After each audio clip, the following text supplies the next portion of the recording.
On en vient à cette déclaration d'Emmanuel Macron. Le président français s'est prononcé pour l'arrêt des livraisons d'armes à Israël qui sont utilisées dans le conflit à Gaza. Déclaration faite à la radio France Inter dans une interview enregistrée le 1er octobre dernier. Bonsoir Slimane Zeguidour. Bonsoir. Est-ce que cette sortie d'Emmanuel Macron suscite déjà des réactions ?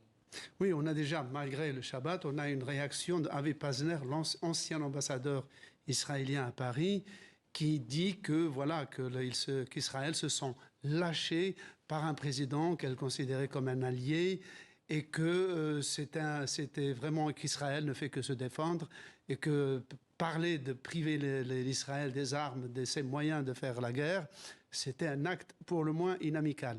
Mais en fait, ce qui suscite cette réaction peut-être un peu surjouée en Israël, c'est que Emmanuel Macron a dit tout haut ce que beaucoup d'experts, beaucoup de hauts fonctionnaires, beaucoup de politiques américains et européens disent, en ce sens que tous condamnent le jusqu'au-boutisme de Benjamin Netanyahou, qui entraîne l'Amérique et l'Occident avec lui, qui apparaît comme une sorte de complice passif, dans une spirale absolument incontrôlable.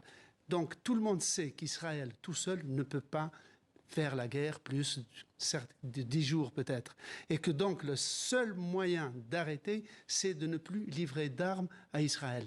C'est ça qui fait mal de certaine manière chez les dirigeants israéliens. Ajouter le fait que lors des dernières attaques par missiles d'Israël par l'Iran, on a bien vu qu'Israël tout seul n'aurait pas pu arrêter et intercepter tous ces missiles. Il a fallu que les Jordaniens s'y mettent, que les Britanniques aussi. Et enfin, ça rappelle aux Israéliens l'embargo imposé par le général de Gaulle dès le 3 janvier 1969, après que le 28 et le 29 décembre, un raid d'hélicoptères israéliens, d'hélicoptères fournis par la France, avait détruit la flotte de la compagnie aérienne civile libanaise. Et pour de Gaulle, le fait qu'on ait utilisé des armes françaises pour détruire l'aviation civile d'un pays ami, c'était vécu comme un affront. Le décryptage de Slimane Zeguidour. Merci Slimane.